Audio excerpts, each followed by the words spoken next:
Good morning student. अब देखो आपका 7 चैप्टर है मेरे अंतिम अभिलाषा। अब देखो पंडित जवाहरलाल नेहरू की अंतिम अभिलाषा क्या थी।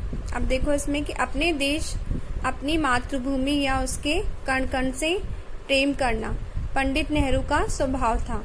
उन्हें अपने जीते जी तो देश पर कुर्बान रहना ही था, परंतु उन्हें यह स्वीकार नहीं था कि मरने के बाद भी वे अपने देश के किसी कोने से वंचित रह जाएं।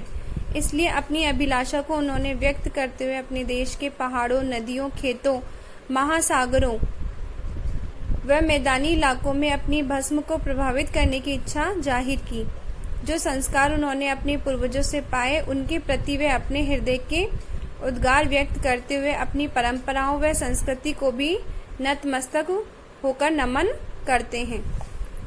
देखो प्रस्तावना में कि भारतीय जनता के प्रति अपना अपार स्नेह दिखाते हुए पंडित नेहरू ने अपनी अंतिम इच्छा पूरे भारतवर्ष में फैले जाने की जताई। उस संदर्भ में प्रस्तुत उनकी आखिरी इच्छा यह रूप है। देखो कि भारतीय जनता से मुझे इतना प्रेम और स्नेह मिला कि मैं चाहे जो कुछ भी क्यों ना करूं, उसके अल्पांश का मतलब है छोटा सा अंश का भी बदला नहीं चुका सकता। और सच तो यह है कि प्रेम जैसी अमूल्य वस्तु का बदला चुकाया भी नहीं जा सकता।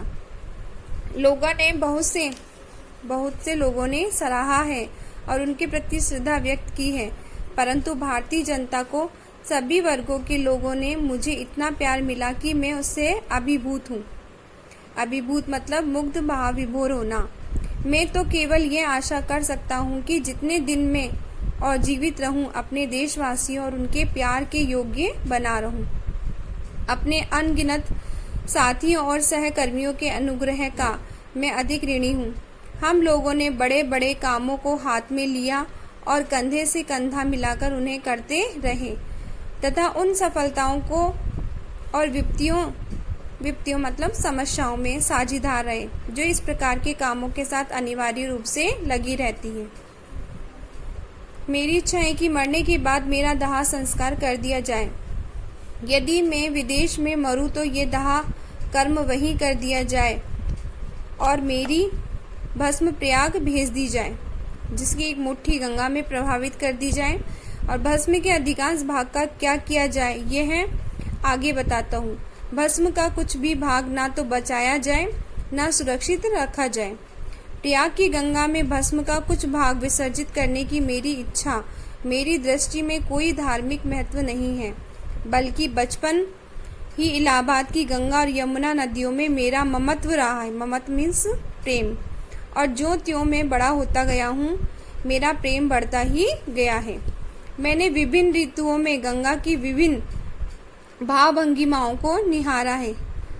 उस इतिहास तथा उन पौराणिक गाथाओं, परंपराओं एवं लोक कथाओं की याद मुझे प्राय हो आई है, जो अनादि काल से मतलब बहुत समय पहले से संबंधित है और उसकी जलधारा का अंग बन गई है।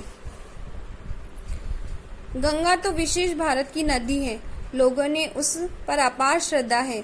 उसके साथ भारत की जातीय स्मृतियां और उसकी आशाएं और आशंकाएं तथा उसकी जय जयकार रही है। ये गंगा तो आदि काल से बहती हुई बदलती चली आ रही है, फिर भी बनी हुई है कि वही गंगा की गंगा। वह मुझे हिमालय की उन तुषार मंडित चोटियों और गहरी उपत्यकाओं की याद दिलाती रही है, जो मुझे सदा प्रिय रही है। वह मुझे नीचे की उर्वर और विस्तृत मैदानों की भी याद दिला रही है। उर्वर मतलब उपजाऊ, जहाँ मेरे जीवन ढला है, जो मेरे जीवन के कार्य क्षेत्र रहे हैं।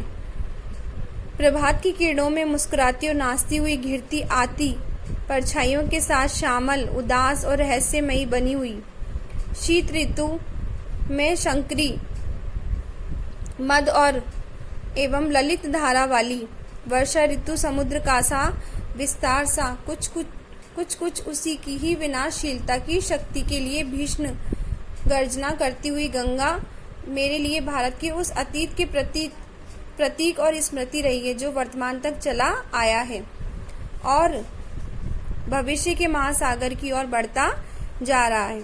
यद्यपि मैंने अधिकांश पुरानी परंपराओं को, रस्मों को छोड़ दिया है और मैं चाहता हूँ कि भारत उन बंधनों से अपने को मुक्त कर ले जो मुझे जकड़े हुए हैं और आगे नहीं बढ़ने देते, जो लोगों में फूट डालते हैं और अधिकांश को दबाए रखते हैं, तथा जो स्वतंत्र शारीरिक तथा आध्यात्मिक मतलब परमात्मा और आत्मा से संबंध रखने वाले को दबाए रखते हैं। यद्यपि मैं ये सब चाहता हूँ, परंतु मैं नहीं चाहता कि मैं भारत के अतीत के साथ अपना नाता तोड़ दूं। मुझे उस उत्तराधिकारी पर गर्व है जो हमें प्राप्त हुआ है। मैं इस बात को भी भली भांति समझता हूँ कि मैं भी औरों की तरह उस अटूट श्रृंखला की एक कड़ी हूँ, श्रृंखला में इस कड़ी जो स्मृति के परे भारत के अतीत में इतिहास के उपास काल तक चली जाती है। उस श्रृंखला को मैं कभी नहीं तोड़ना चाहूँगा, क्योंकि मैं उसे बहुत बड़ी निधि मानता हूँ और उससे प्रेरणा ग्रहण करता हूँ। अपनी उन अभिलाषाओं की पूर्ति के लिए और भारत की सांस्कृतिक उत्तराधिकार के प्रति अपनी अंतिम श्रद्धांजलि अर्पित करने की इच्छा से मैं ये प्रार्थना करता हूँ कि मेरी भस्म से मुट्ठी भर भस्म इलाहाबाद के पास गंगा में प्रभावित कर दी जाए, जिससे कि वह उस महासागर तक पहुँच जाए जो भारत का पद प्रक्षालन करता है। प्रक्षालन मतलब हिमायत करना। मैं चाहता हूँ कि मेरी भस्म का शेष भाग विमान द्वारा ऊपर से उन खेतों पर बिखेर दिया जाए जहाँ भारत की किसान कड़ी मेहनत करते हैं, ताकि वह भस्म भारत की धूल और मिट्टी में मिलकर भारत का ही अभिन्न अंग बन जाए। जीवन परिचय देखो कि जवाहरलाल नेहरू का जन्म 14 नवंबर 1889 में उत्तर प्रदेश के इलाहाबाद में हुआ था। वे स्वतंत्र भारत के प्रथम प्रधानमंत्री थे। उन्होंने अपनी स्कूली शिक्षा हैरो से और कॉलेज की शिक्षा ट्रिनिटी कॉलेज लंदन से प्राप्त की। इसके बाद उन्होंने अपनी लॉ की परीक्षा कैम्ब्रिज विश्वविद्यालय से प्राप्त की। उन्होंने भारत लौटकर 1912 में वकालत शुरू की। राजनीति में उनकी असली दीक्षा 1919 में हुई, जब वे गांधी जी के संपर्क में आए।